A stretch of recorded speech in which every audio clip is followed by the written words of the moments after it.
Quem é essa pessoa ali naquela foto? Quem é aquela pessoa ali?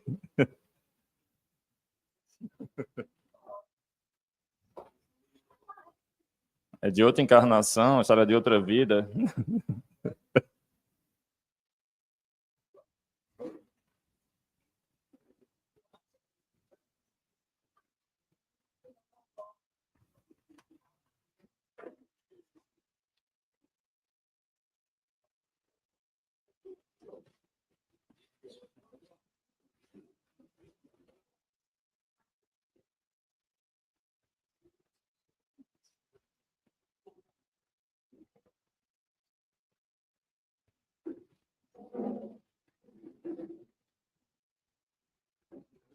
Boa noite a todos.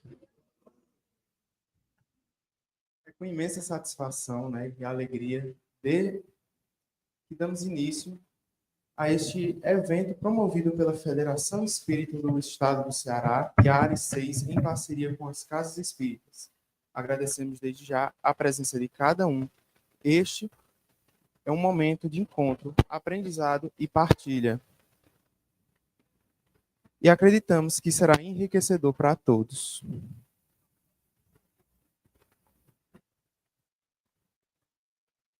Convidamos a todos para que mantenham seus celulares no modo silencioso, a fim que possamos aproveitar plenamente esse momento. Bom, para a abertura oficial do nosso encontro, convidamos a compor a mesa de abertura Gabriel Mamed, presidente da Federação Espírita do Estado do Ceará.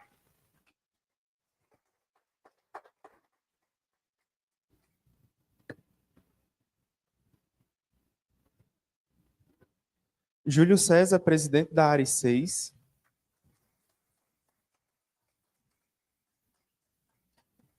Dr. Fernando Souza, presidente da AME Cariri.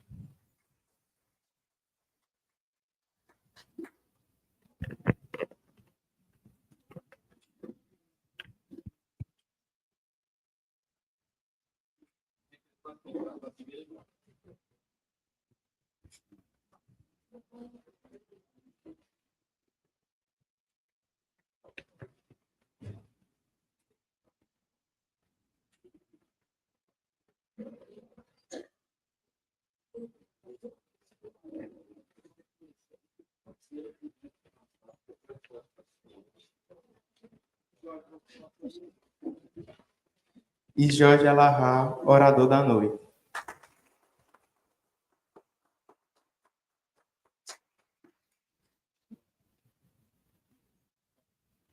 Agradecemos às autoridades representantes que nos honram com a sua presença. Agora, a prece por Gabriel Mamed, presidente da Federação Espírita do Estado do Ceará.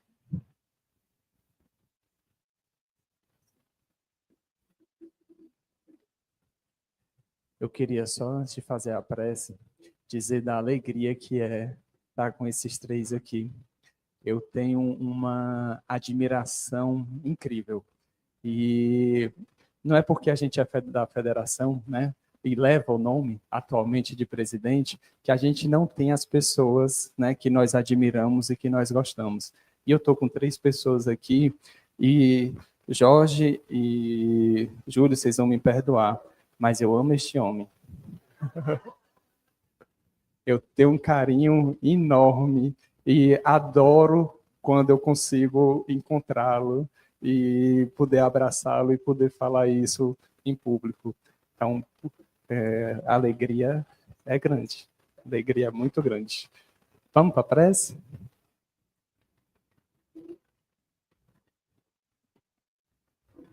Com alegria no coração e com a certeza, ou melhor, com um pedido humilde e sincero de nós estarmos juntos em nome do Cristo para levar a sua mensagem, a mensagem consoladora, de amor, de conforto, mas uma mensagem muito alegre, muito feliz.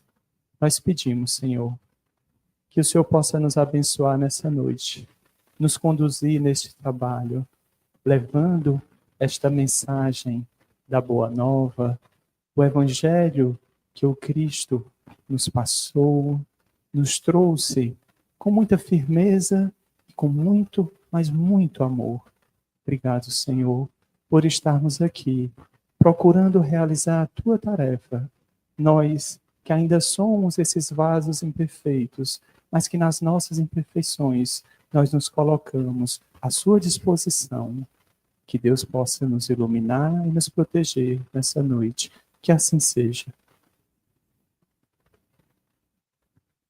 Podem tomar seus lugares.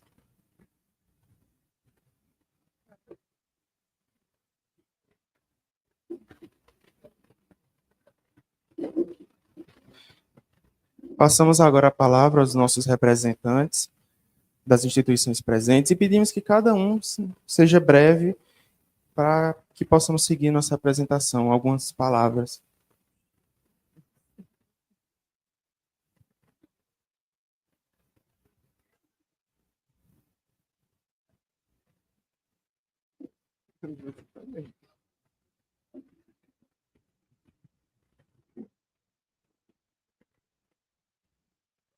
Agora a palavra dos nossos representantes, eu vou chamar primeiramente o Gabriel Mamed, presidente da Federação Espírita do Estado do Ceará.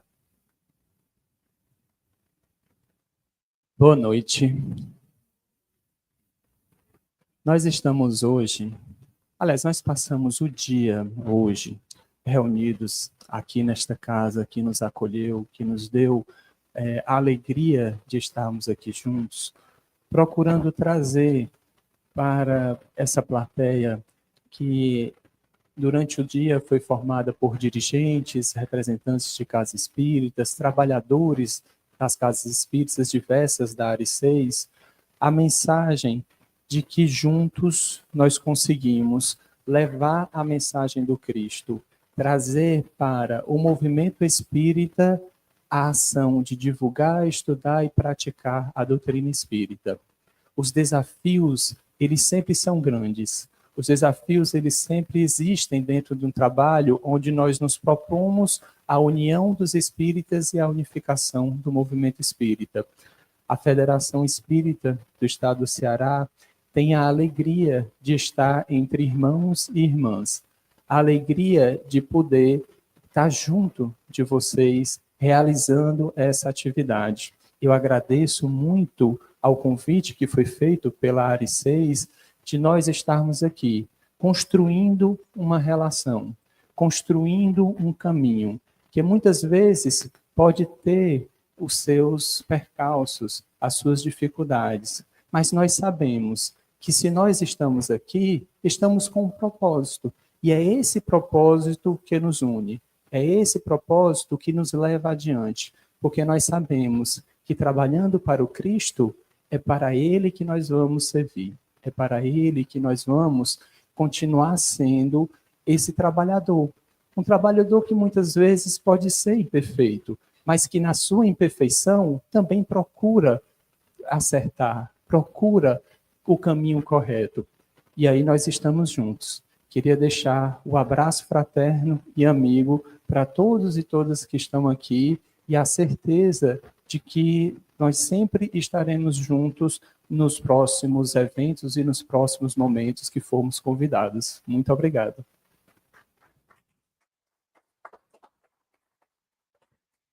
Convido agora para dar algumas palavras Júlio César, o presidente da área 6.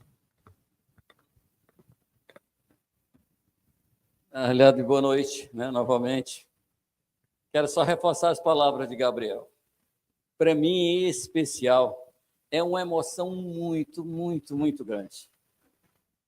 Eu só sou muito grato a Deus por estar perto desses senhores e de todos vocês. Nunca me achei merecedor, nunca. Eu me sinto muitas vezes como Saulo na porta do deserto, num capítulo lá chamado Tecelão, do livro Paulo Estevão, em que ele diz assim, depois que ele conhece Cristo, na estrada de Damasco, reflete um pouco, passa um pouquinho de turbulência e volta atrás do seu antigo mestre, Gamaliel. E quando ele chega nas portas do deserto, ele diz assim, eu nunca me senti tão só, sem família, sem amigo e sem dinheiro. Isso era Saulo de Tarso falando, que era alguém muito poderoso, muito rico, falando de uma solidão dele mais profunda que até então ele não passara. E que ele ia ter que enfrentar a entrada do deserto dele mesmo para poder compreender o Cristo. Para poder vivenciar o Cristo e dar o seu testemunho do amor ao Cristo, sem ter medo de absolutamente nada. Então, essa parte desse livro, eu me imagino ainda parado, me questionando, sem conseguir dar um passo. E dou um passo ou outro quando eu estou perto de vocês, quando eu estou perto desses que eu posso chamar de mestres, né? E só quero dizer que eu sou muito, muito, muito grato a Deus por todas as oportunidades que tive e que tenho na doutrina dos Espíritos. Muita paz a todos, são muito, muito bem-vindos, viu?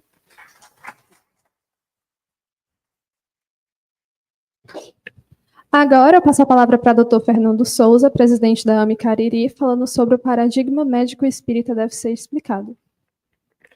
Boa noite a todos.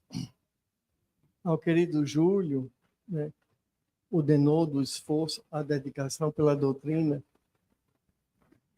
é um exemplo para todos nós, né? A Gabriel, pelo carinho, pela atenção, e a Jorge, trocar ideias, né, em alguns momentos. O paradigma médico espírita, ele foi absolutamente incorporado à doutrina dos espíritos. Os estudiosos da doutrina chegam a citar que Kardec era médico. Kardec não foi médico. Porém, em si, ele absorveu. Porque quando ele disse que a doutrina dos espíritos, como filosofia, na sua praxis, é a única ciência que consegue explicar-se por si própria e consegue invadir todas as outras ciências, inclusive a nossa médica. A Associação Médica de Médicos Espíritas do Brasil, uma criação de doutora Marlene, a pedido de Bezerra de Menezes, ela hoje já tem 79 associações médicas pelo Brasil. Estivemos em São Paulo em junho, no MEDINESP, que é o Congresso Nacional Espírita. E lá tinham cerca de 2.000 pessoas. É o maior congresso médico espírita do mundo. Não tem o que tirar. E a Associação Médica Espírita do Brasil ela é coligada à Associação Internacional. Hoje temos cerca de 10 associações médicas internacionais. Áustria,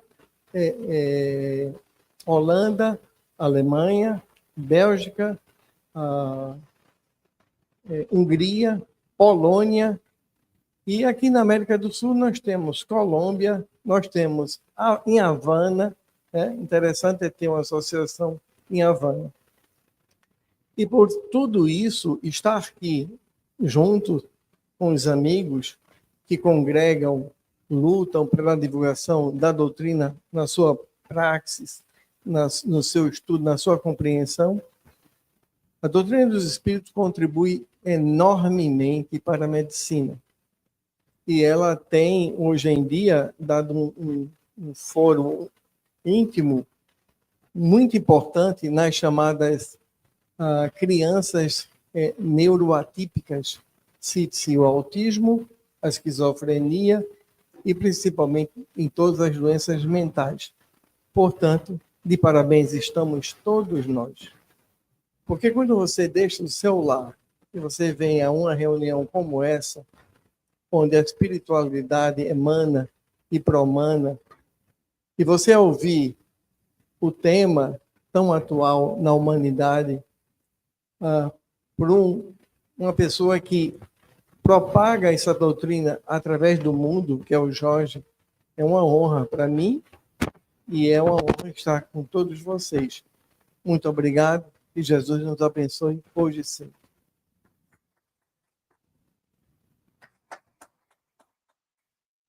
Agradeço as palavras e agora sim eu convido, né, o Gabriel, ao Júlio que já tomou o lugar e ao Dr. Fernando que tomem os seus lugares e que apreciem a noite.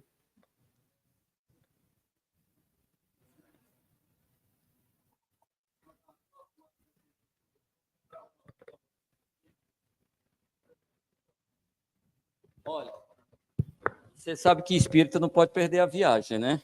E o bom da viagem é a andança, viu? Diz a letra lá do poeta. Eu queria que vocês vissem a criança e suas singularidades espirituais. Um livro lançado recentemente do nosso amigo Dr. Fernando Barbosa, junto com outros companheiros de causa, e que fica aqui o nosso convite, eu queria até que vocês reforçassem comigo, que aí dá mais força, de nós fazermos um seminário sobre esse tema tão necessário. O que é que vocês acham da ideia? Força, força. Olha aí, um convite desse aí, doutor. Oh! Show de bola! Então já fica aí marcado para nós realizarmos um seminário com esse tema, ok? Obrigadão aí pelo reforço.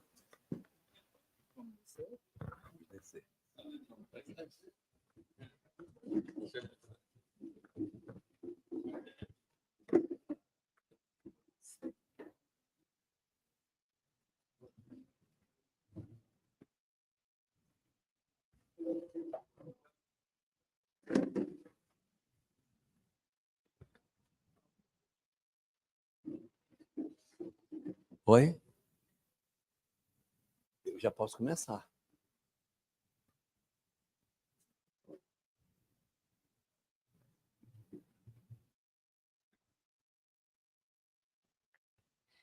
Convidamos agora o nosso palestrante, Jorge Alahá, a assumir a palavra e fazer a palestra sobre o tema da ingratidão à gratidão, escolhas que moldam nossa jornada.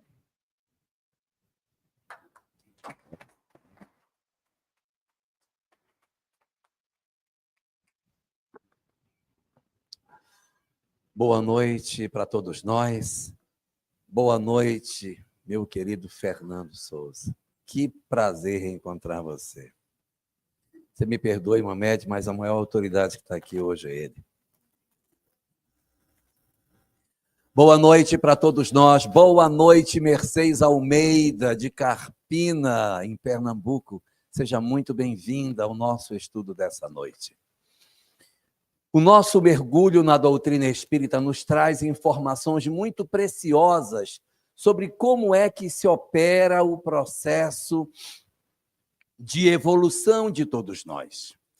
Conta-nos a doutrina espírita que no período em que nós fomos ainda antes da fase animal, fase hominal, na fase animal, nós precisamos de uma série de instrumentos para sobreviver.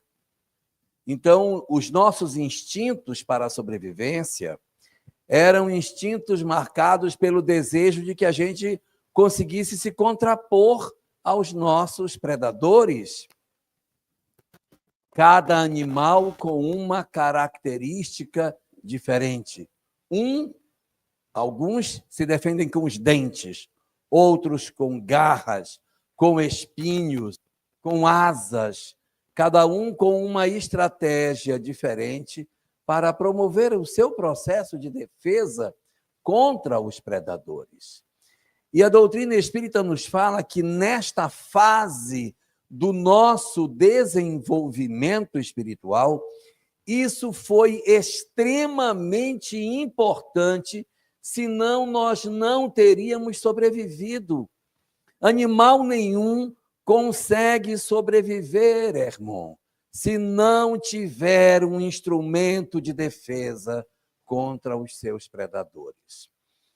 O Livro dos Espíritos, analisando a questão do processo da necessidade desse instrumento para a defesa e conservação da criatura, vai falar para nós, na lei de conservação, que nós desenvolvemos durante esse período o chamado instinto de conservação, que são todas as estratégias pelas quais o animal consegue se livrar do predador. O medo é um excelente instrumento para a defesa nossa diante do predador. Quando estamos diante de um perigo, nós ficamos pálidos, não é? Por que a gente fica pálido? porque o organismo promove uma contração dos nossos vasos sanguíneos para levar o sangue todo para o centro do corpo e o braço e perna ficar com pouco sangue. Se ferir, sangra pouco. É por isso que a gente fica com a palidez na hora do medo. Os nossos olhos ficam enormes, que é para a gente enxergar melhor o nosso predador, e a gente ganha uma velocidade incrível, que salta muro, corre em cima de espinheiro, faz coisas que nem imagina em função de uma substância chamada adrenalina, que é o que impulsiona o homem, os animais, diante do seu processo de encontro com um predador, com um perigo. Gente, isso foi fundamental para que nós chegássemos na fase humana. Só que quando a gente chegou na fase humana, os mesmos instintos que eram importantes para a nossa sobrevivência passaram a ser perigosos, porque o instinto de conservação, ótimo para quando somos ainda animais, na hora que entramos na fase hominal, que chegamos na condição de homem, nós vamos precisar sobrepor ao instinto uma nova camada de comportamentos que é motivado pela razão. Nós temos que desenvolver a razão, porque a vontade que a gente tem quando alguém nos agride é agredir de volta, é machucar de volta, é morder, jogar uma pedra, pegar um pedaço de pau. Por quê? Porque o nosso instinto de conservação, durante milhares e milhares de anos, nos ensinou que era só desse jeito que nós conseguiríamos sobreviver. Só que na nossa caminhada evolutiva, nós vamos sendo desafiados a vivermos novas experiências, novos momentos. E nesses novos momentos, Gabi, ser simplesmente movido pelos instintos não será mais suficiente para nos garantir a condição de felicidade. Por quê? O que acontece conosco? Quando nós chegamos na fase de hominal, na fase de seres humanos, nós passamos a ter a consequência dos nossos erros. Olha que interessante. Os animais, eles não têm consequência do que fazem. Quando um leão come uma zebra, ele não fica no mundo espiritual sentindo remorso. Meu Deus, a zebra, meu Deus, eu não podia ter comido aquela zebra. Ele não faz isso. Por quê? Porque os animais ainda não estão na fase moral. Eles estão na fase instintiva. Quando chegamos na condição humana, não. Aí nós não somos mais simplesmente movidos pelos instintos. Nós precisamos desenvolver as nossas potencialidades intelectuais. E sobre os instintos, uma nova camada da nossa estrutura cerebral irá se desenvolver para que nós tenhamos a razão, a lógica, a preocupação no sentido mais coletivo. Nós teremos que desenvolver novas formas de comportamento. E como é que a gente vai desenvolver essas formas de comportamento? Pelo amor de Deus. Como é que eu vou sair do instinto para alcançar a razão, Levi? Como que eu vou... É tão bom ser instintivo, porque a gente morde logo, bate logo, mata logo, pronto. Como é que eu vou aprender que não pode ser assim? Pelas consequências morais daquilo que eu faço. Quando eu ainda era um animal, que eu matava a minha presa, eu não sentia nada pelo que eu fazia. Na medida que nós entramos na fase hominal, eu começo a desenvolver, bem devagarinho, a leitura de que aquilo que estou fazendo não é a melhor forma de me comportar. Só que tem aquela coisa, né? Se eu levei milhares de anos para aprender um instinto, eu também precisarei, Íris, milhares de anos para me desembaraçar das minhas questões de sombra, os meus conflitos, que às vezes a gente quer dizer que não sente. Não, nós temos conflitos sim, então nós vamos passar um período longo, milhares de anos, ó. Quando eu falo milhares, não é milhares pouco, é milhares muito. É muitos milhares de anos vivendo essa experiência através da qual o indivíduo ele se vê na necessidade de desenvolver os valores intelectuais. Então, o que faz Deus? Ele não pode deixar que espíritos que estão começando a sua história evolutiva, que estão saindo da pré-história para a história, que estão começando a se tornar homens, mulheres, seres humanos, ele não pode pegar esses espíritos e misturar com os outros.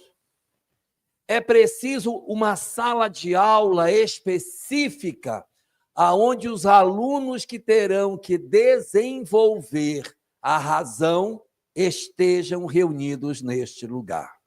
É por isso que, no dizer da doutrina espírita, no livro O Evangelho segundo o Espiritismo, no seu capítulo 3º, Há muitas moradas na casa de meu pai, Allan Kardec apresenta para nós os vários padrões de mundos que existem. Muitas pessoas acham que aquela escala que Kardec fez dos tipos de mundo, que aquilo é uma escada. Não é uma escada, é uma rampa. Porque se fosse uma escada, nós dormiríamos num padrão e acordaríamos no outro. E não é essa a leitura que a doutrina espírita nos dá. O que o espiritismo nos fala que é uma rampa. A gente vai subindo esta rampa todos os dias um pouquinho, saindo de uma condição e ingressando na outra.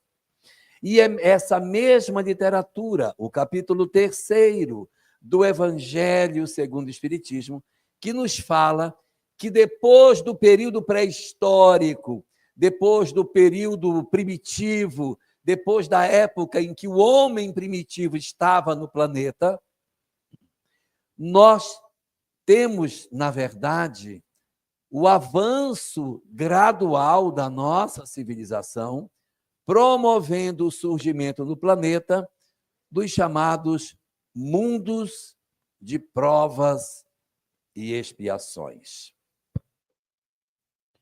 O que caracteriza um mundo de provas e expiações? Quais são as características... Vem cá, Levi, deixa eu te ver de perto. Quais são as características que a gente tem no mundo de provas e expiações? Um mundo de provas e expiações, ele tem 7 características fundamentais.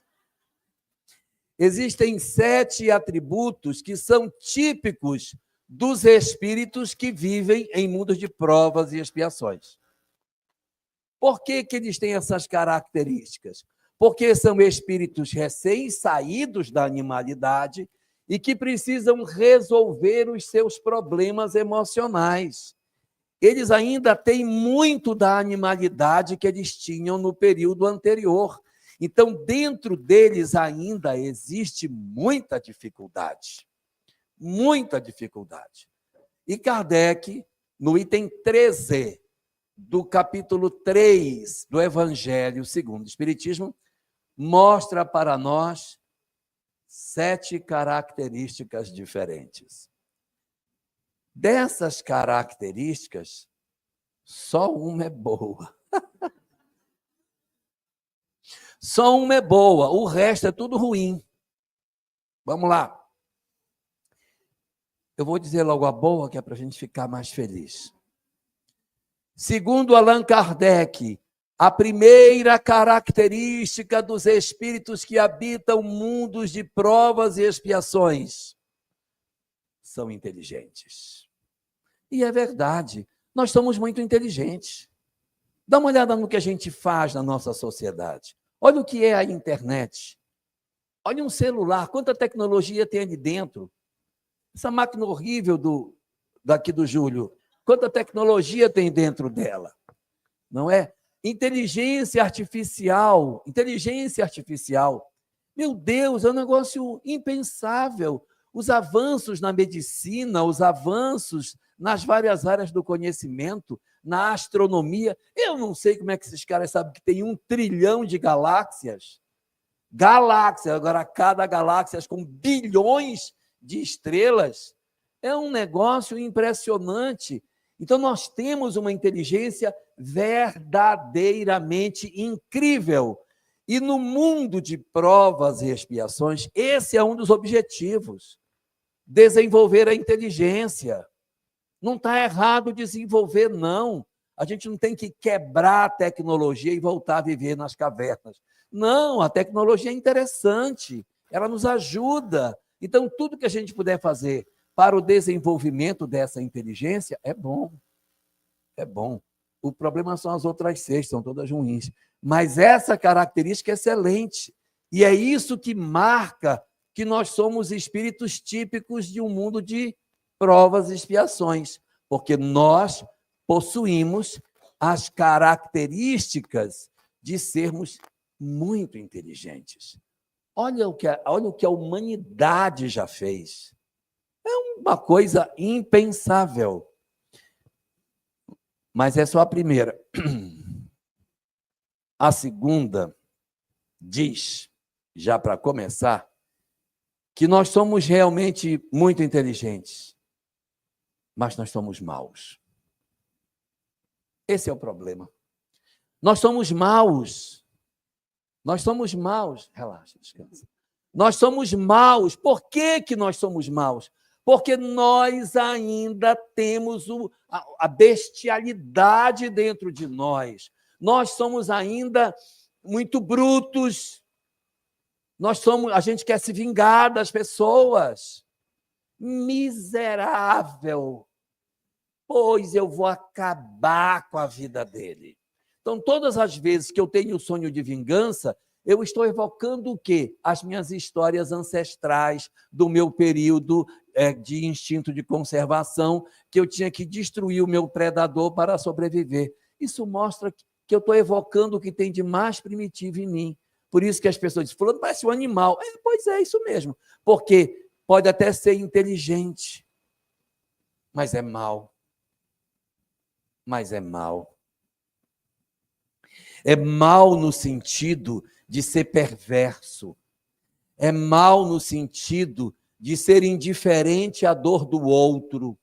É mau no sentido de não ter o menor sentimento com relação à dor dos nossos semelhantes. É muito ruim, mas infelizmente essa é a nossa característica, de nós sermos maus, inteligentes, mas maus, o que é péssimo. E aí nós temos mais 5 características que a obra básica também nos coloca. Uma característica que a gente tem é uma característica que diz respeito à nossa própria maldade, decorre da maldade que a gente tem. Exatamente por nós sermos inteligentes e sermos maus, nós temos uma tendência muito grande a nos vincularmos. Tá tudo bem? Então, vira lá. Vira lá. Pronto. Então, além de nós sermos inteligentes e maus, nós temos uma característica nós somos desinteressados das coisas espirituais. O que faz muito sentido. O que faz muito sentido, porque se eu fosse interessado pelas coisas espirituais, eu automaticamente deixaria de ser mal. Mas é pelo fato de eu fugir das coisas espirituais que eu sou mal, que eu não quero saber. Não me fale disso, que isso aí vai me obrigar a me mudar. Deixa eu ficar como eu estou, que aí eu não sinto cobrança. Eu acho engraçado ter algumas pessoas dentro do movimento espírita que dizem assim: eu não quero saber de espiritismo não, porque traz muita responsabilidade. Porque quando a gente sabe, começa a ser cobrado, prefiro ficar ignorante, porque aí eu não sou cobrado. Gente, é verdade que quem não sabe é menos cobrado, mas anda muito mais devagar. Vai demorar muito mais tempo para atravessar essa sala, porque é como andar no escuro. O que você prefere, andar na luz ou no escuro? Se eu estou na luz, eu ando mais depressa, muito mais, posso correr, mas no escuro a gente vai passando o pezinho para ver se pode. Então a gente vai muito mais devagar. Vai ser cobrado pela consciência? Vai, Dalva. Vai ser cobrado pela consciência. Mas as cobranças da consciência, elas vão acontecer quando eu errar. Não é todo o tempo. Então, vale muito a pena conhecer, porque a gente vai ganhar uma velocidade incrível. Mas nós, em função do jeito que nós somos muito arredios às questões espirituais. E eu tenho certeza que vocês estão dizendo, é mentira. É mentira. É mentira porque as igrejas estão cheias de gente. É mentira porque na história da humanidade sempre teve religião. Então não é verdade isso. O homem nem é assim tão afastado das coisas espirituais. Eu posso fazer essa leitura, mas eu posso também perguntar: quantos dentro da religião estão realmente interessados nas coisas espirituais? Porque eu posso ter pessoas dentro de um templo religioso que estão interessadas nas coisas materiais. Eu estou ali para que Deus me dê coisas materiais. Eu estou ali para que Deus facilite a minha vida material. Então, para que eu vença uma imperfeição moral, para que eu suporte uma dificuldade que eu tenha no relacionamento com alguém. Não, eu quero que Deus me favoreça. Eu quero que Deus me ajude naquilo que eu quero. Né? Então, eu quero que Deus vá resolvendo para mim o que eu quero. Eu vou andando, ele vai quebrando as pedras na frente e eu vou seguindo. Se for isso, não é uma busca espiritual. E ao longo da história, as religiões serviram para a dominação. Quanta dominação em nome da religião foi feita? Quantas vezes, em nome dos princípios religiosos, se torturou, matou, queimou, perseguiu, promovemos guerras, tiramos espadas, matamos os outros em nome da fé. Nós mesmos. Não estamos falando de outros, estamos falando de nós próprios. Éramos nós mesmos. E quando nós cometíamos esse equívoco, nós, na verdade, estávamos achando que estávamos próximos de Deus com a prática religiosa que a gente tinha, mas que, no fundo, era uma prática de poder. Não era uma prática de verdadeira espiritualização. Então, às vezes, mesmo quando a gente diz a humanidade sempre teve religião, a humanidade sempre teve muita relação com Deus. Quantos templos religiosos tem no mundo, pelo amor de Deus?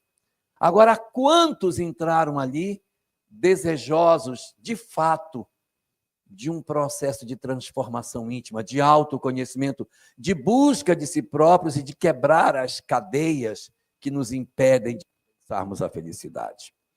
Então, nós que temos as características dos espíritos do mundo de provas e expiações, temos comumente um sinal: o desinteresse pelas coisas espirituais. Não estou nem aí para isso aí, não, nunca me preocupei disso, nunca me toquei. Quantas pessoas vivem na Terra que não se tocam das questões espirituais. Número 4. Então, tu está prestando atenção. Quarta característica. Exatamente porque nós temos desinteresse pelas coisas espirituais, nós apresentamos uma outra característica. Nós somos movidos pela paixão. Oh, desgraça. A paixão domina a humanidade. Nós queremos refrear os nossos impulsos e temos uma dificuldade enorme de refrear os impulsos.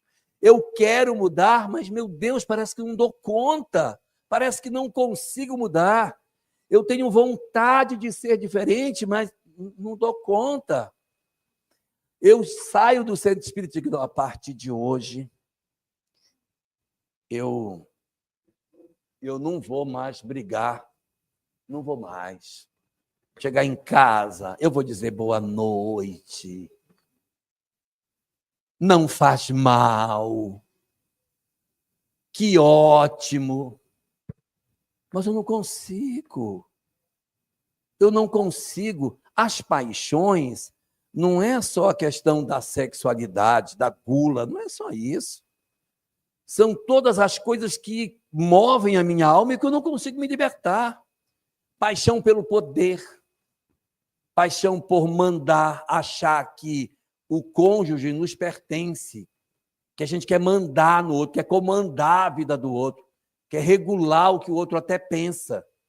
Aí diz, o que você está pensando agora? Mas, meu Deus, me deixa pensar pelo menos. Nem pensar eu posso. Então, nós temos uma série de paixões na nossa sociedade que são terríveis.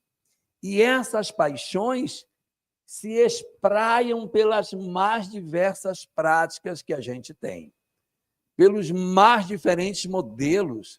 Nós temos paixões que falam das nossas dificuldades com os vícios materiais. Quantos de nós temos dificuldade para deixar um vício material? Bebida. Como eu luto para deixar a bebida, como eu luto, não consigo. O outro luta para deixar um vício no campo da sexualidade desregrada, luta desesperadamente para tentar se livrar. O outro é a questão das drogas, a dificuldade para lidar com isso. Uma análise mais profunda da questão das paixões vai nos dizer que as paixões são fugas psicológicas. Eu me escondo atrás do álcool, eu me escondo atrás da droga, eu me escondo do sexo desregrado, eu me escondo numa série de práticas para anestesiar a minha vida, para não lembrar quem eu sou, para não lembrar a história miserável que eu acho que eu tenho, para não ter que voltar ao meu lar e encontrar as pessoas que eu não suporto conviver. Então, eu saio sexta-feira do trabalho, eu vou para o bar, eu só volto segunda-feira, porque eu não imagino ter que voltar para ficar ao lado daquelas pessoas insuportáveis, no meu ponto de vista. E isso torna a sociedade da Terra uma sociedade profundamente miserável. Profundamente miserável. Por quê? Porque nós, apesar de sermos inteligentes, nós somos maus. Nós somos maus. Nós nos vingamos de pessoas, nós odiamos os outros, nós fazemos maldade. E, além de fazermos maldade, nós temos uma loucura pelos bens materiais, uma paixão desenfreada pelas coisas do mundo material. Tudo que é do mundo material nos apaixona. Não temos interesse pelas coisas espirituais, estamos escravizados pelo gozo das coisas materiais. E também pelos gozos emocionais, que são as paixões. Então, é muito difícil. É uma sociedade muito complicada. Diz a doutrina espírita que cada planeta possui um espírito que governa, chamado de governador planetário. E essa entidade ela acompanha a Terra desde o começo. E o governador planetário sabe que a gente é assim. Ele não se desespera, Porque é igual uma professora se desesperar porque as crianças não estão aprendendo a ler. Ela disse, não, mas eles não sabem mesmo, eles vão aprender, eu vou ensinar. E no primeiro dia de aula, no primeiro mês, o bichinho não sabe ler mesmo. Então ela vai tentando, ela vai mostrando. Ela não pode se desesperar, sair correndo para o meu Deus, eles não estão lendo, eles não... Não, é porque é normal. Nós somos espíritos saídos da animalidade e trazemos uma carga muito pesada das nossas histórias ancestrais. Nós trazemos um peso muito grande da animalidade que a gente tinha. Joana de Ângeles, quando trata desse comportamento, fala que nós temos atavismos, que são os comportamentos que eu não consigo me livrar. São as formas de viver que a gente tem e que tem um bloqueio para conseguir mudar. Não consegue deixar, não consegue mudar, não consegue ser diferente. Atavismo. Como é que a gente se liberta de atavismo? Repetindo. Quanto mais teima, mais repete. É muito simples. O governador planetário não está com pressa. Então ele diz assim, não aprendeu, põe de novo. Ele não entendeu, põe de novo.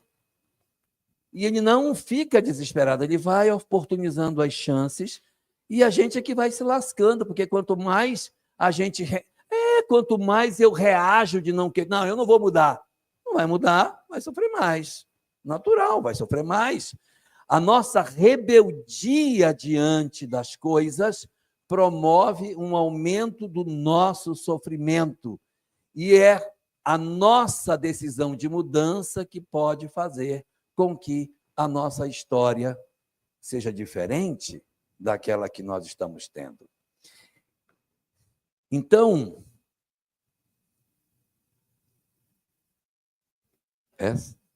a quinta, tá certo? A quinta característica que a gente tem e que Allan Kardec fala para nós na obra é que esta sociedade ela tem por característica formar uma sociedade que seja extremamente desigual. Mas é lógico, né? Vamos olhar. Se eu sou inteligente e sou mau, eu vou usar a minha inteligência para enganar os outros, para explorar os outros, para destruir a felicidade dos outros em meu próprio benefício. Afinal de contas, eu sou inteligente e mau. E se eu gosto dos bens materiais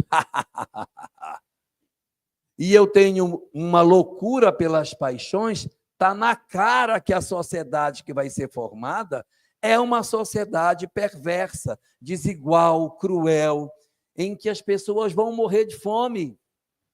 Uma sociedade em que haverá guerras, em que as pessoas se lançarão contra pessoas, em que a humanidade, ao longo da sua história, vai dar mostras do quanto de desamor que existe dentro de nós.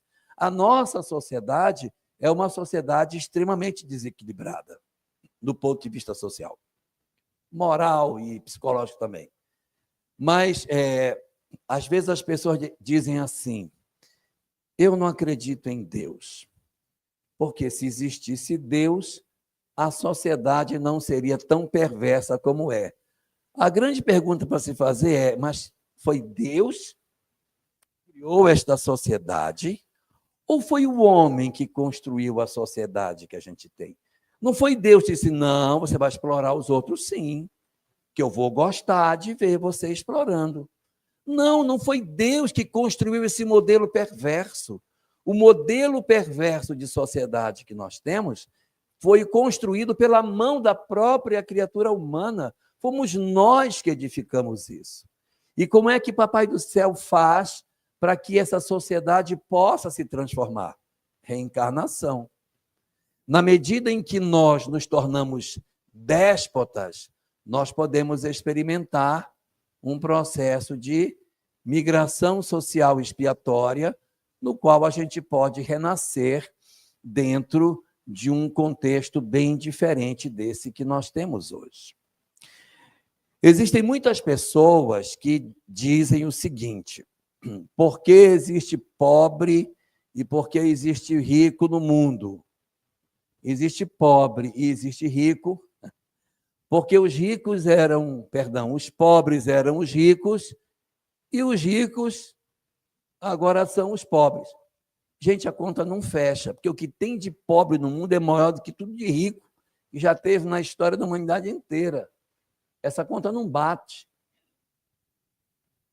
Essa não é a única razão pela qual existem pobres. Existem, é verdade, o mecanismo da inversão social expiatória, em que pessoas que eram exploradoras renascem na condição de explorados. Isso existe, isso é verdade. Mas isso não explica todas as situações de pobreza que o nosso planeta experimenta. No livro Reflexões Espíritas, capítulo 18, numa mensagem assinada por Viana de Carvalho, cujo título dela é Questões Socioeconômicas, ali, Viana de Carvalho vai oferecer para nós uma explicação do porquê tem pobreza. Então, ele vai dizer o seguinte: os homens são inteligentes. Estou certo ou estou errado? As mulheres também. Né? Então, os homens são... O homem do planeta são inteligentes, mas são maus. Mas como eles são inteligentes, o que é que Deus faz? Eu vou pegar você e vou colocar em volta de espíritos mais ignorantes, para que você os instrua, para que você os ensine, para que você faça com que eles desenvolvam a sua intelectualidade e cresçam em todos os aspectos. É como se você fosse uma espécie de tutor. Então, eu coloco você numa sociedade com um pouco mais de recurso e digo, você vai cuidar desses que são frágeis. Eles estarão sob a sua tutela para que você cuide. E lá no mundo espiritual, a gente diz, faço. Pode deixar que eu vou usar a minha inteligência para cuidar deles. Só que nós somos inteligentes e maus. Quando a gente chega aqui, e essa inteligência mesclada com maldade, combinada com o interesse material e as paixões, qual é o resultado? Ao invés de eu impulsionar o progresso deles, eu os exploro. Eu digo, eles são mais burros do que eu. Então, eles vão ficar pior do que eu. Eu não vou ficar igual a eles. É só o que faltava. Então, eu esmago esses para que eu fique bem e crio as desigualdades. Então, muitos dos processos de desigualdade que existem são desvios do planejamento de quem tinha a inteligência e o poder e que poderia vir exatamente para impulsionar todos e utiliza os seus recursos para destruir aqueles que estão em seu derredor. Eu confundi vocês com o que eu estou dizendo? Não? Resultado: nossa sociedade formou-se nesse modelo cruel, perverso, que para ser resolvido não pode ser com violência. Porque se eu quiser resolver a desigualdade com violência, também não vai dar certo. Ela tem que ser resolvida com o amadurecimento da sociedade, o natural processo evolutivo do ser humano, a gente levantando a bandeira do bem, e eu não posso levantar a bandeira da violência para implantar o bem, não tem sentido. Então, eu tenho que levantar a bandeira da concórdia, do diálogo, das coisas sem violência, para que esse desequilíbrio social ele não aconteça na nossa sociedade. Sexta. Olha, essa sexta é ruim. Eu acho essa sexta ruim, mas eu acho a sétima péssima. Então, vamos por partes. Qual é a sexta característica de um mundo de provas, dos espíritos do mundo de provas e expiações? Eles são endurecidos. É para acabar, né? Porque o que significa serem endurecidos? Que as experiências vão ser dadas, Mamed, repetidas e repetidas, e o cabra não aprende.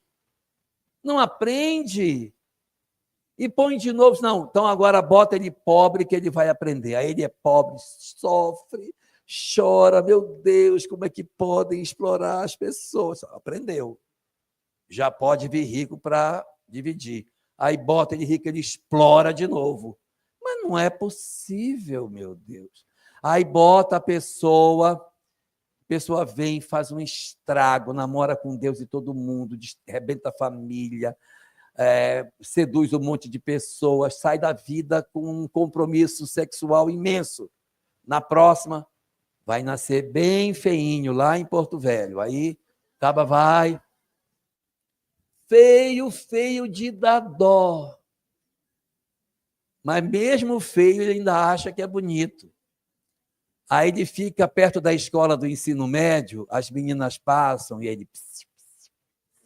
Feio de dar dó, mas é porque ele ainda se acha bonito. E aí ele passa uma vida difícil, querendo ter alguém, não tem. Agora aprendeu. Pode voltar. Quando bota o cara de volta, lá o bicho faz tudo de novo. Nós somos muito difíceis. Então, além de todas essas características... Está cansado já, né? Além de todas essas características, ele ainda é endurecido, ou seja, passam-se os séculos, passam-se os milênios e as pessoas não se transformam. Isso não quer dizer que ninguém se transforme. Não. Nós temos, sim, transformações que acontecem ao longo da história. Não é muito frequente, porque as pessoas dizem assim, a humanidade hoje não deu um passo em relação a Jesus. Está tudo do mesmo jeito. Ainda tem Judas, tem Pedro, tem Maria Madalena, como se nós não tivéssemos feito nenhum progresso. E isso não é verdade. Nós tivemos progresso na humanidade. Só que esses espíritos que evoluíram não estão mais aqui. Eles já saíram daqui porque não precisam mais estar na Terra. Alguém aqui já cozinhou nhoque? Já fez nhoque? Então você não serve, só serve quem fez. Quem fez? Muito bem, como é que a gente faz nhoque? Pega água quente e joga as massinhas dentro. Como é que eu sei que ela está boa? Quando ela sobe, aí você vai e tira. É assim que Jesus faz. Ele joga todos os nhoques na água quente e fica esperando os que sobem. Aí os que sobem ele vai tirando. Quem não sobe fica na fervura. Então ele já tirou muito nhoque dessa panela. Só que todo mundo que olha diz, gente, mas não subiu nada ainda. Não, já subiu, mas já saiu. Então nós já tivemos muitos espíritos que se transformaram. Mas muitos de nós ainda estamos nesse processo de dificuldade. A gente é como se fosse um nhoque que tem essa palavra aqui, encruado. Outro dia eu fui falar encruado num lugar, ninguém sabia o que era. Mas vocês sabem, um passarinho de muda encruada. Tem isso? Hã? Não, encruado é quando não é. Não, então não é. Encruado na minha terra é a pena que não sai. O passarinho está com a muda encruada porque a pena dele não saiu, ele está só o canhãozinho. Está encruado. Então, tem muitos de nós que somos nhoque encruado. Está fervendo, acho que se agarrou no fundo da panela um no outro e não querem subir, não é? Então, essa é uma característica terrível, porque passam os séculos, passam os milênios e o cara está do mesmo jeito. Alguns se transformam, mas tem alguns, uma boa parte, que é endurecida. Aí vem a última. Essa aqui é ruim. Diz que os espíritos... Tu já pode até sentar. Graças a Deus. Além dessas características, a sétima diz que os espíritos dos mundos de provas e expiações são espíritos exóticos. Quando fala que é exótico, as pessoas logo pensam, deve ter 5 olhos, 4 bocas, tem uma orelha na testa. Não é isso. Exótico significa de outro lugar. Então, comidas daqui, lá na minha região, são comidas exóticas. O munguzá com tripa, bucho, feijão de corda que nem existe lá, misturado com milho, mais buchada. Ninguém sabe o que é isso lá. É uma comida exótica. As pessoas vão olhar e vão dizer, meu Deus, o que é isso? É igual eu mostrar para vocês uma maniçoba, que é a mesma coisa, só que feita com a folha da maniva, a folha da mandioca. Ferve 7 dias, que esse comer antes mata. Deve ter matado muito índio antes de descobrir que era 7. Mas, muito bem, o que é ser exótico? É que eles estão de fora. Em outras palavras, espírito de mundo de provas e expiações migra mesmo, tá? É comum migrar. Não é assim, saí do mundo primitivo, entrei no mundo de provas e expiações e já aprendi, já estou indo. Não vai, papai, não vai. Porque o tempo que leva de provas e expiações, ele costuma ser menor do que o período que os espíritos precisam para se transformar. Como nós temos dificuldade de nos transformarmos. Como nós temos dificuldade de fazermos a nossa mudança. E para que a gente saia do mundo de provas e expiações e vá para o próximo estágio, eu preciso de mais coisas do que para entrar. Para entrar, saindo do mundo primitivo, entrando no mundo de provas e expiações, eu só precisava de uma chave, inteligência. Tem inteligência? Tem. Então, abre a porta e ele entra. Com a inteligência, eu entro neste mundo de provas e expiações. Porque neste mundo estarão os espíritos inteligentes, mas não está se exigindo que eles sejam bons. Por isso que eles podem ser inteligentes e maus. Para que eu consiga abrir a próxima porta, Júlio, que vai dar acesso ao terceiro estágio, que são os mundos de regeneração, tem 2 chaves na porta. Eu tenho que ter a chave da inteligência, mas eu tenho que ter a chave da moral. Se não tiver, o caboclo fica preso aqui dentro. Ele vai migrar de planeta, ele vai para um canto do universo, ele vai para outro. Ele tem que achar essa chave, Iris. Ele tem que achar. Enquanto não achar, vai repetir. Vai repetir. E esse processo não é castigo. Ele é um fenômeno natural. Você saiu do mundo primitivo? Saí. Tem inteligência? Tenho. Entra, meu filho. Você entra no mundo de provas e expiações. Vai viver as experiências que eu vou te dar. Você vai passar pelo período ali das pirâmides, do período clássico, Grécia, Roma, Idade Média, aquela confusão toda, Idade Moderna, até chegar hoje, para dizer, e aí, que tal? Desenvolveu a parte moral? Se desenvolveu, me dá a tua chave, abre e passa para o mundo de provas e expiações. Se não tiver a segunda chave, não vai passar. Esse processo, ele não é um processo coletivo, que a gente diga assim, eu estou doido para saber quando é que o mundo vai passar para a regeneração, porque eu vou querer mudar, sabe? Então, eu queria que alguém me dissesse quando é, para eu poder mudar. Não é assim. Não é a mudança do mundo que muda as pessoas.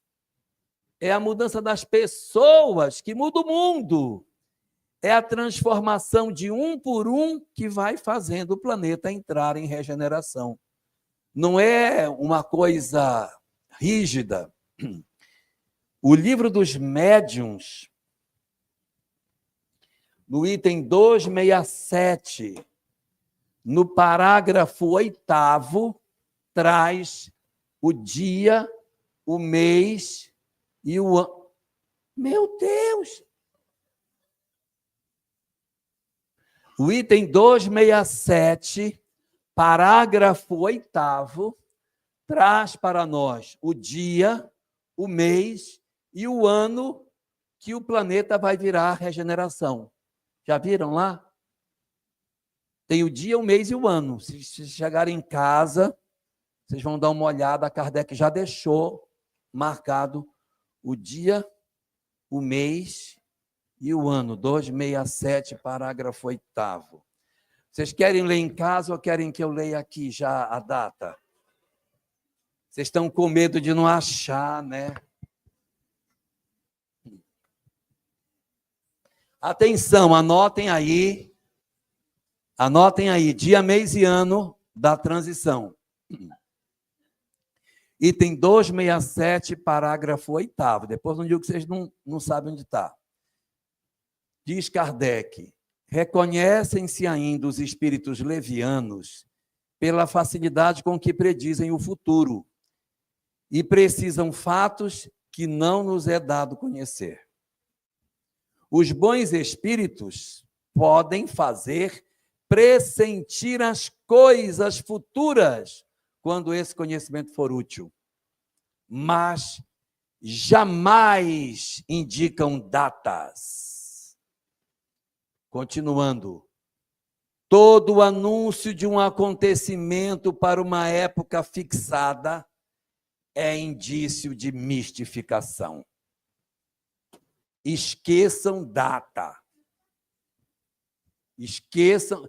Eu disse que tinha dia, mês, ano, só para aguçar a curiosidade de vocês. Tem não, gente. Não tem. Porque se alguém disser que tem, é uma mistificação. Porque isso depende do livre-arbítrio do homem. Então, nós entramos no mundo de provas e expiações, a gente vai sair quando? A gente vai sair quando nós desenvolvermos habilidades que a gente ainda não tem. E quais são as grandes carências que a criatura humana tem? A grande carência que a gente tem é de amar. A grande carência que a gente tem é de reconhecer a importância que o outro tem na nossa vida. Quantos de nós olhamos para o nosso pai e para a nossa mãe e reconhecemos a importância que eles tiveram nas nossas vidas? Ah, mas o meu pai abandonou minha mãe quando ela estava até grávida.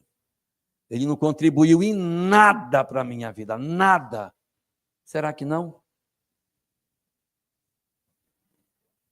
Foi ele que deu o DNA para o corpo que você usa. Está aqui o Fernando que não me deixa mentir. Toda vez que uma nova célula é criada no nosso corpo, o balé do encontro do nosso pai e da nossa mãe volta a acontecer dentro do nosso genoma. No interior de cada célula nossa existe eternizado o encontro de nosso pai e de nossa mãe biológicos. Isso está dentro de nós. Eu posso ter 50, 60, 70, 100 anos.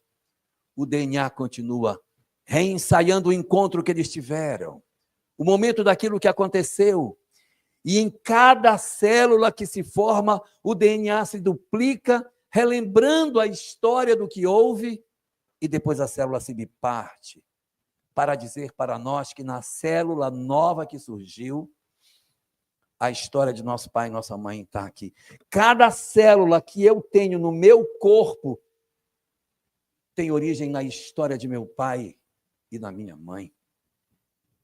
Se nós temos que ser gratos a esses que nos abandonaram, que dirá a gratidão que a gente tem que ter por aqueles que não nos abandonaram e que cuidaram de nós, que nos protegeram, que nos agasalharam no colo, que foram importantes na nossa existência.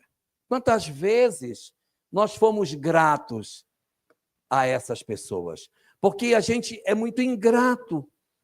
Nós ainda estamos muito naquela relação primitiva de viver a vida indiferente às coisas, como se nós não devêssemos nada a ninguém. Orgulho, vaidade, prepotência, todos nós nos precisamos. Nós precisamos uns dos outros. Nessa sociedade que a gente vive hoje, muito mais ainda, quem de nós aqui sabe plantar arroz para comer? Não sabe mais. Todos nós nos precisamos, que ninguém sabe mais plantar arroz, plantar trigo, pilar trigo, fazer pão, não sabe mais. Eu preciso do cara que planta, do cara que transporta, do cara que moe, do cara que faz o pão, do outro que vende, eu preciso de todo mundo. E a gente não é grato a ninguém. Nós não somos gratos aos nossos pais, nem aos nossos outros familiares. Quantas vezes nós já agradecemos aos nossos cônjuges pela companhia que eles nos fazem? Porque eles nos suportam. Eles nos suportam. Eles poderiam ter nos deixado para ir viver uma outra vida, mas eles preferiram ficar conosco. Isso vale um pleito de gratidão, de nós dizermos: muito obrigado pelo que você faz por mim. Muito obrigado pelo almoço que você fez, pelo lanche que você colocou na mesa, pela sua companhia. A gente não fala nada disso. A gente não fala para as pessoas. Não diz para os filhos: meu filho, você é muito importante na minha vida. Tem uma frase que o pessoal gosta de dizer, até uma frase meio ameaçadora, né? Diz assim: diga ao seu filho que você o ama antes que o traficante diga. Né? Então, você tem um filho, você não abraça, você não dá carinho, você não valoriza, você não diz que ele é importante. Então, ele diz assim: eu não sou amado. Eu não sou amado. E esse processo de desamor pode desconstruir a personalidade dele, jogando essa pessoa naquilo mesmo. Os dedos sumiram. Jogando a pessoa, não põe muito alto, no interesse das coisas materiais. Por que o interesse das coisas materiais? Porque eu não tenho amor do meu pai. Eu só sei amar as coisas materiais. Por que as paixões? Porque é só isso que a vida tem para me dar. Então, se eu não souber dar amor, dar afeto, eu destruo a felicidade dos meus filhos. Senta bem aqui, até melhor. Eu destruo a felicidade deles. Eu destruo. A mesma coisa acontece com os nossos irmãos, que quando a gente cresce, a gente deixa cada um por sua conta, nem quer saber dos irmãos. Nós temos um vínculo espiritual, não é só porque nasceu debaixo do mesmo teto, não. Se existe uma relação de fraternidade, deve ter alguma razão para eles serem escolhidos para serem os nossos irmãos. Que a gente analise até que ponto nós estamos cuidando dos nossos irmãos, fazendo... mas ele não cuida de mim, problema dele. Eu quero eu me resolver para não ser ingrato. Eu me resolver para que eu não seja problemático, porque eu quero a outra chave. Eu quero a chave para abrir a porta. Eu quero abrir. Então, a gente tem que aprender exatamente esses processos. E não são só os pais, os cônjuges, os irmãos, mas os amigos também. Quantos amigos nós temos e a gente não diz que o amigo é importante para nós? A gente não diz. Aí, quando o cara desencarna, esse cara era bom demais. Por que não disse? Por que não falou? Por que deixou para amanhã? Quem vê o livro há 2000 anos, vê a história de Públio, que ficou 25 anos sem falar direito com a mulher dele. No dia que ele resolveu que ele estava errado e que ele ia pedir perdão para ela, ele chega na porta do quarto e não tem coragem. E diz: não, amanhã eu amanhã eu vou fazer melhor, porque se eu for falar agora é pouco.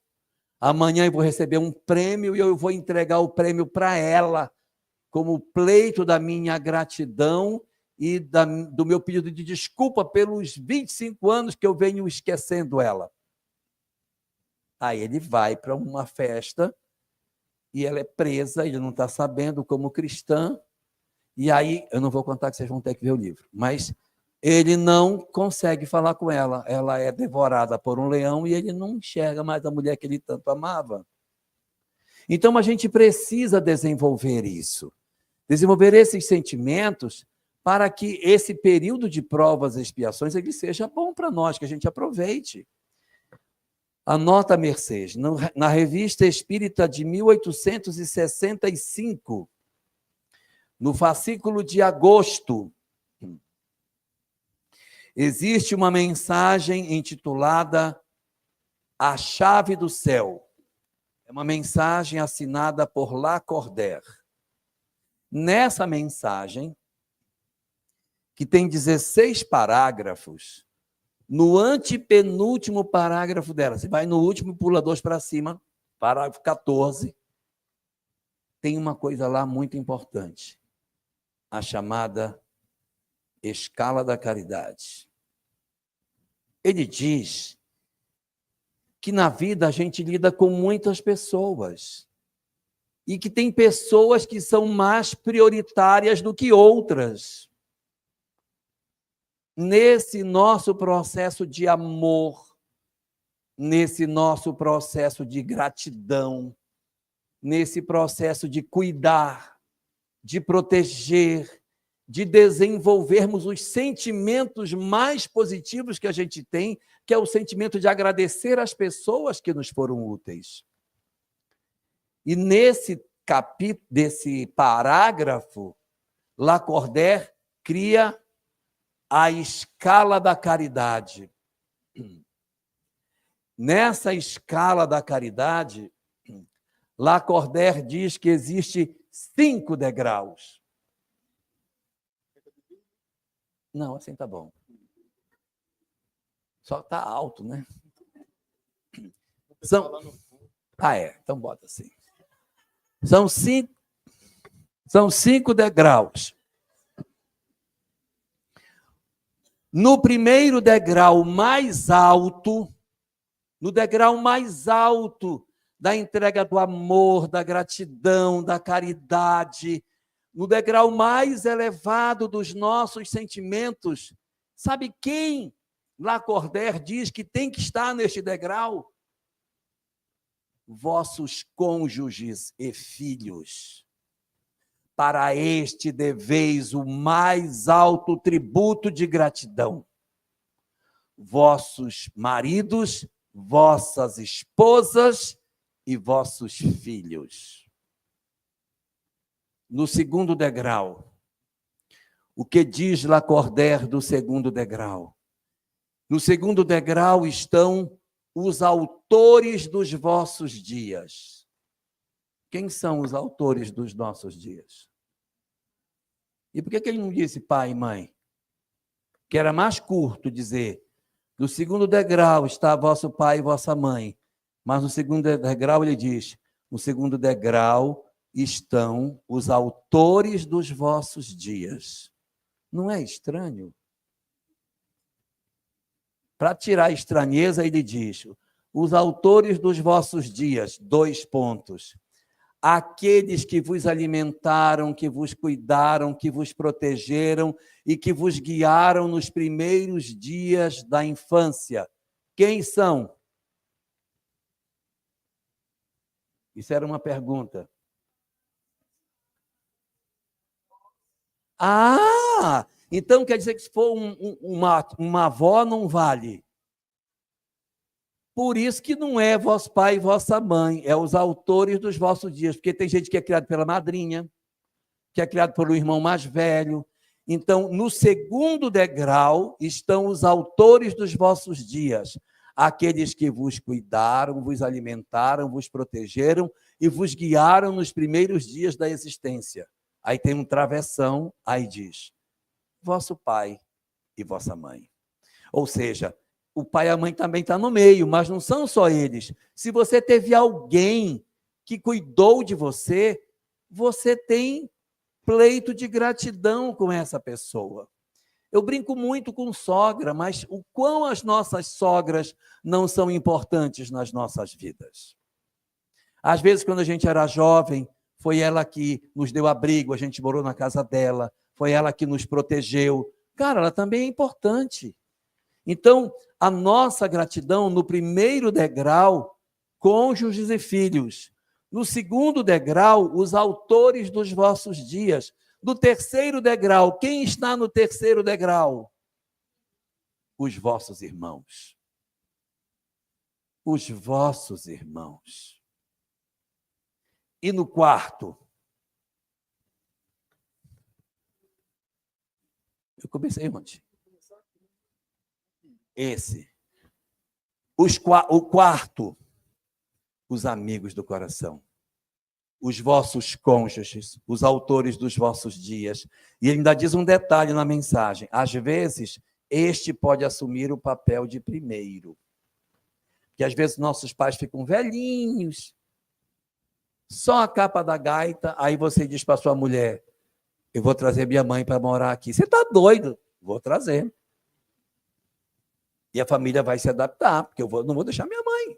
Então, nessa hora, olha, aconteceu uma inversão. O segundo tomou o papel do primeiro. Então, vossos cônjuges, os autores dos vossos dias, aqui, os irmãos, os amigos do coração. E no quinto, vocês sabem quem está? No quinto diz assim, os pobres, a começar pelos mais miseráveis. O que foi que nós fizemos, Júlio? Nós pegamos esse negócio e viramos de cabeça para baixo. E botamos os pobres na primeira e botamos a mulher no último. Nós invertemos a lógica dessa escala.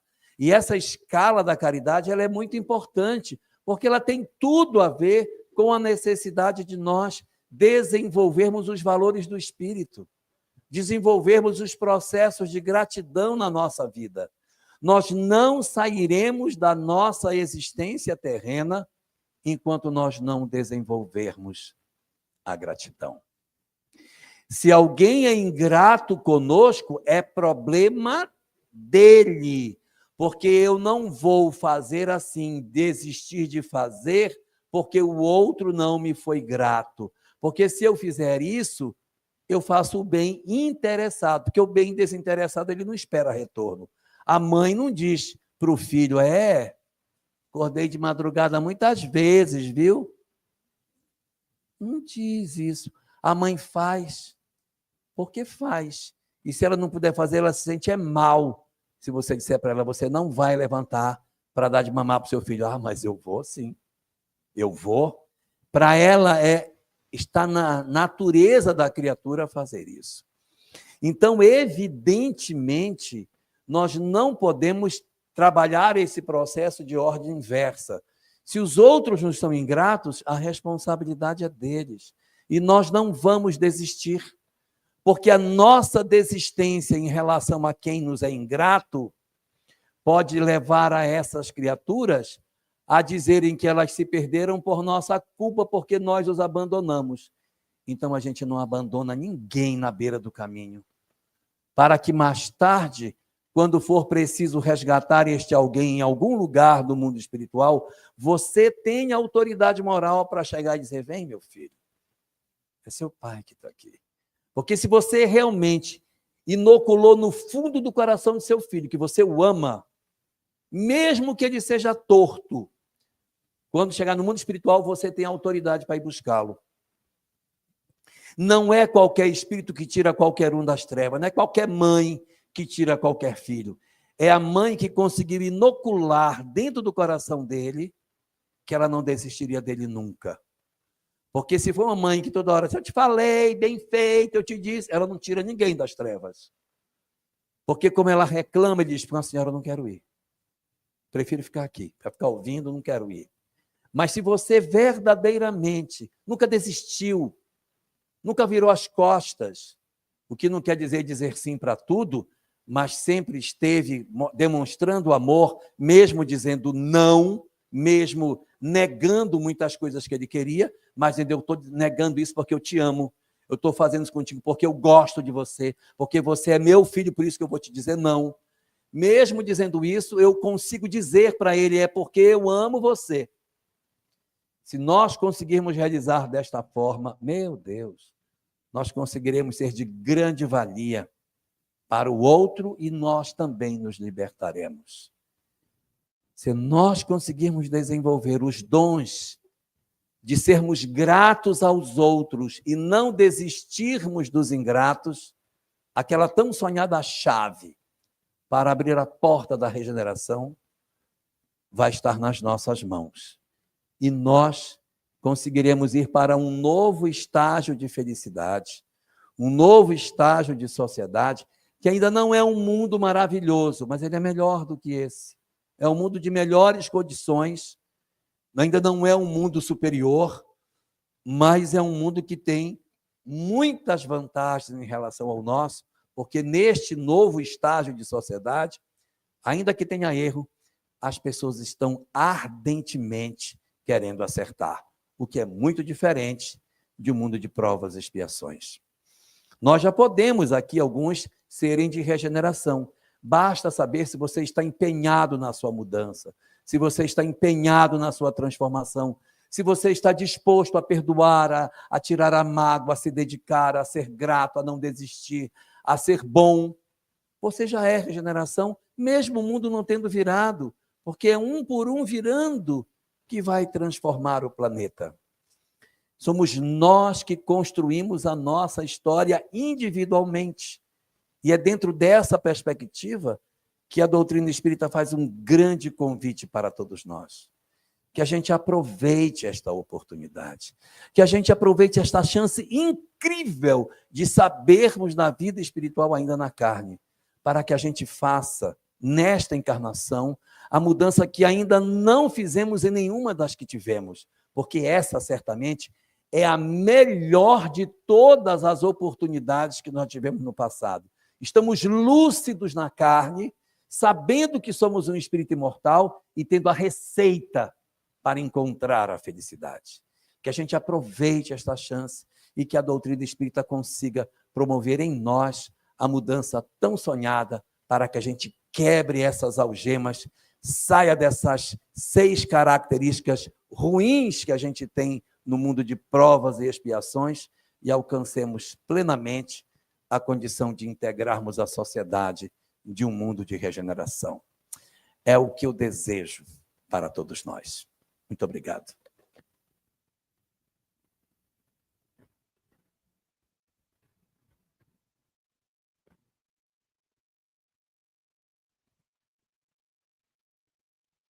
Bem, gente, chegamos ao final da nossa noite, do nosso encontro.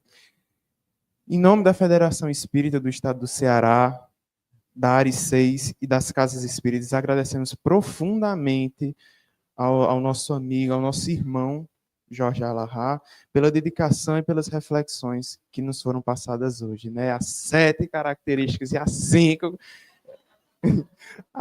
escalas da caridade.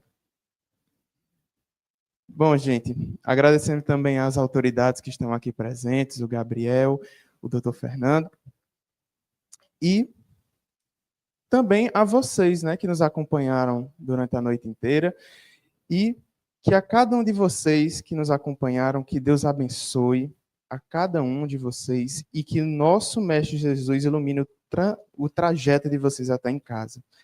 Desejamos a todos vocês uma ótima noite, que possamos levar conosco os aprendizados de hoje. Muito obrigado e até o próximo encontro. Aí, para encerrar, né, com nossa prece, eu queria convidar o Dr. Fernando Souza para fazer a nossa prece final.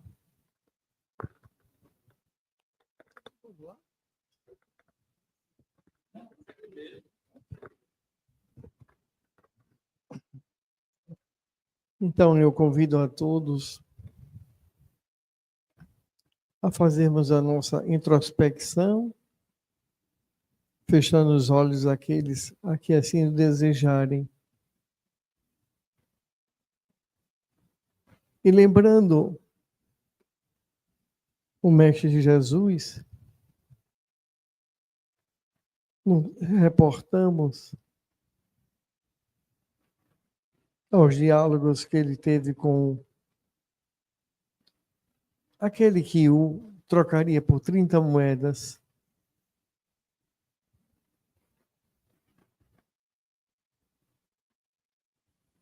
E naquele momento, quando ele diz, na plena ceia, um de vós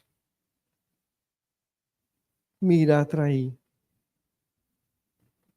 E eis que o equivocado levanta-se e diz, serei eu, Senhor? E ele responde, tu o dizes. Quantas vezes equivocadamente afastamos-nos de ti, na busca incessante dos prazeres que não nos leva a lugar nenhum. Distraidamente nos afastamos daquilo que seria a nossa reencarnação e os nossos vínculos com os nossos mentores espirituais. Que neste dia tenha sido e contribuído através do querido irmão Jorge as lições aqui exaradas, que elas possam levar a cada um de nós a reflexão de que somos filhos e herdeiros e co-criadores de tudo que está ao nosso mundo. Já que o pensamento, como diz Emmanuel, é o espelho em toda parte. Busquemos, então,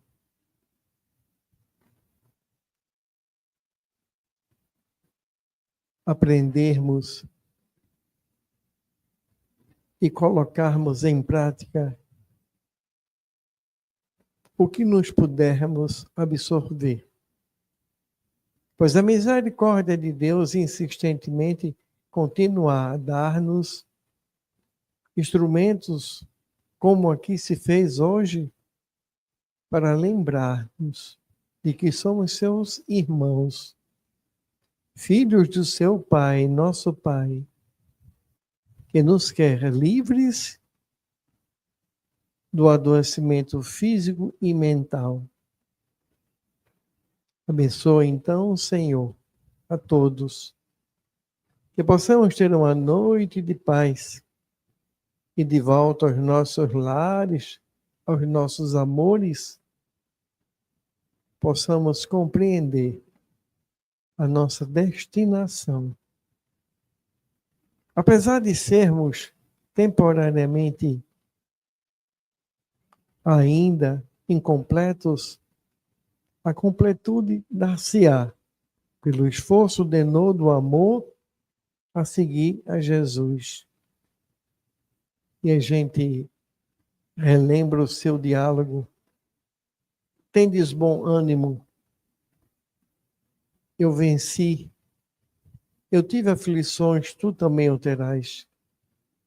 Acreditai de mim. Apenas vos deixo um novo mandamento. Que vos ameis uns aos outros como eu vos tenho amado. Muita paz e uma boa noite a todos.